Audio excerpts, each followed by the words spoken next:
Hello అండి, నేను ఇవాళ గోంగూర తీసుకున్నాను. గోంగూర కర్రీ చేస్తానండి. నా స్టైల్లో ఎలాగో చూపిస్తాను. గోంగూర కట్టలండి, 3 కట్టలు 20 రూపాయలంట. నేను 2 కట్టలు తీసుకున్నా, 15కి ఇచ్చారు. ఈ గోంగూర అంతా గిల్లుకున్నాక మీకు చూపిస్తాం. మళ్ళీ గోంగూర ఇలా గిల్లుకున్నానండి. ఇప్పుడు కడుక్కుందాం. గోంగూర కర్రీకి నేను ఒక టమాటా తీసుకున్నానండి. ఒక టమాటా వేసుకుంటున్నాను. కావాలనుకుంటే 2 అయినా వేసుకోవచ్చు, నేను ఒకటే వేసుకుంటున్నాను. ఒక 8-9 పచ్చిమిరపకాయలు వేసుకుంటున్నానండి. ఇవి అంతగా కారం లేవు, అందుకనే కొంచెం ఎక్కువ వేసుకుంటున్నాను. లేకపోతే ఒక కట్టకి 3 పచ్చిమిరపకాయలు వేసుకుంటానండి. ఇప్పుడు గోంగూర 3-4 సార్లు కడుక్కున్నానండి. ఇప్పుడు ఈ గోంగూర తీసుకొని ఈ టమాటాలు పచ్చిమిరపకాయలు కింద వేసుకోవాలండి, గోంగూర పైన వేసుకోవాలి. మొత్తం గోంగూర వేసేసుకున్నాం. కొంచెం కారం వేసుకోవాలండి. కారం కొంచెం తక్కువే వేసుకుంటున్నాను నేను, ఎందుకంటే పచ్చిమిరపకాయలు వేసాను కదా, అందుకని కారం తక్కువ వేసుకున్నాను. ఇప్పుడు కొంచెం పసుపు కూడా వేసుకుందామండి. పసుపు కూడా వేసుకున్నాక కొన్ని వాటర్ పోసుకోవాలండి. వాటర్ నేనైతే 1 గ్లాస్ పైనే పోసుకున్నాను. ఇప్పుడు హై ఫ్లేమ్లో ఒక 10 నిమిషాలు ఉడకబెట్టుకోవాలండి. స్టవ్ మీద పెట్టేసుకున్నా కదా, పెద్ద మంట మీద ఒక 5 నిమిషాలు ఊరికే మగ్గిపోయిద్దండి గోంగూర. 5 నిమిషాలు కానీ 10 నిమిషాలు కానీ హై ఫ్లేమ్లో పెట్టి, తర్వాత వాటర్ అన్నీ ఇంకిపోయేదాకా లో ఫ్లేమ్లో పెట్టుకోవాలి. గోంగూర చూసారండి, పూర్తిగా ఉడికింది కదా. గోంగూర ఉడుకుతుంది కదండి. ఇప్పుడు దీంట్లో వాటర్ ఉన్నాయి కదా, ఆ వాటర్ అన్నీ ఇంకిపోయేదాకా సిమ్లో పెట్టేసుకొని వాటర్ అన్నీ ఇంకిపోయేదాకా ఉంచుకుందామండి.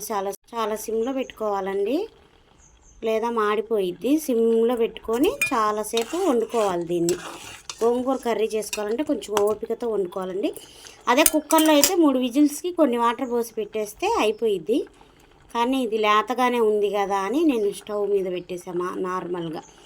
కొంచెం ముదురుగా ఉంది అనుకుంటే ఆకు కుక్కర్లో వేసి పెట్టేసామంటే మనం 3 విజిల్స్కి ఉడికిపోయిద్దండి గోంగూర. దగ్గర ఇది 1/2 గంట సేపు ఉడికిందండి. ఇంకా కొంచెం వాటర్ ఉన్నాయి కదా, అసలు చుక్క వాటర్ కూడా లేకుండా వాటర్ అన్నీ ఇంకిపోవాలి. చూసారండి కొన్ని వాటర్ ఎలా ఉన్నాయో, ఆ వాటర్ కూడా ఇంకిపోయేదాకా వండుకోవాలండి. దగ్గర ఒక 1/2 గంట సేపు, ఒక 5 నిమిషాలు 10 నిమిషాలు హై ఫ్లేమ్లో పెట్టుకున్న, లో ఫ్లేమ్లో మటుకి నీళ్ళన్నీ ఇంకిపోయేదాకా పెట్టుకోవాలండి. గోంగూర పూర్తిగా ఉడికిపోయిందండి. ఒక చుక్క వాటర్ కూడా లేకుండా ఉడికిపోయింది. చూసారా, ఒక చుక్క వాటర్ కూడా లేదు. ఇప్పుడు పప్పు గుత్తి వేసుకొని రుబ్బుకుందాం. గోంగూరలో కొంచెం ఉప్పు వేసుకుందామండి. ఉప్పు వేసుకొని పప్పు గుత్తి వేసి రుబ్బుకుందాము. మెత్తగా మెదుపుకోవాలండి, అప్పుడే టేస్ట్గా ఉంటుంది. చూసారా ఎంత కలర్ఫుల్గా ఉందో. ఒక టమాటా వేసి పచ్చిమిరపకాయలు వేసి గోంగూర ఎంత బాగుందో అండి. టేస్ట్ కూడా అంత బాగుంటుందండి కర్రీకి. దీంట్లో ఒక ఆమ్లెట్ వేసుకొని తింటే అబ్బా సూపర్ ఉంటుందండి. లేదా గొట్టాలు కానీ అప్పడాలు కానీ వేయించుకున్నా బాగుంటుంది, కానీ ఆమ్లెట్ అయితే ఇంకా బాగుంటుంది. మెత్తగా మెదుపుకున్నానండి. చూసారు ఎంత బాగుందో, పచ్చగా గోంగూర బాగా ఉడికిపోయిందండి. ఇప్పుడు తాలింపు వేసుకున్నాం. దీంట్లో ఉల్లిపాయ, ఒక పెద్ద సైజు ఉల్లిపాయ కోసుకున్నానండి. దీనికి కొంచెం కరివేపాకు, దీనికల్లా జీలకర్ర ఒక్కటే వేసి తాలింపు వేస్తారండి. వేరే బౌల్లోకి వేసుకుందామండి. గోంగూర ఏమో 2 కట్టలు కొంచెం అయిపోయింది, సట్టి ఏమో పెద్దగా అయిపోయింది, అందుకని వేరే గిన్నెలోకి మార్చుకుంటాను. గోంగూర తాలింపు వేసుకుందామండి. నూనె పోసుకుంటున్నాను. నూనె వేడైందండి, కొంచెం జీలకర్ర వేసుకుంటున్నాను. జీలకర్ర ఇలా ఫ్రై అవుతుంది కదా, ఇప్పుడు ఉల్లిపాయలు కూడా వేసుకుందామండి.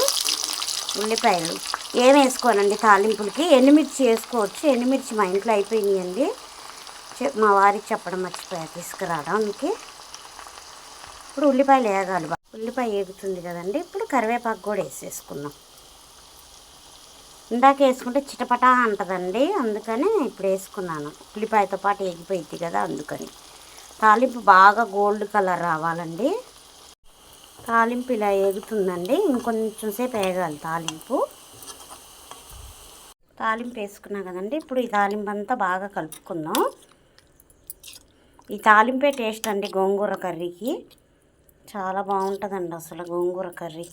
ఒక ఆమ్లెట్ వేసుకొని హాయిగా అన్నం తింటే కడుపు నిండా అన్నం తినేసేయచ్చు. మా గోంగూర కర్రీ రెడీ అండి. నా వీడియో కనుక మీకు నచ్చితే లైక్ చేయండి, షేర్ చేయండి, సబ్స్క్రైబ్ చేయండి, కొంచెం సపోర్ట్ చేయండి.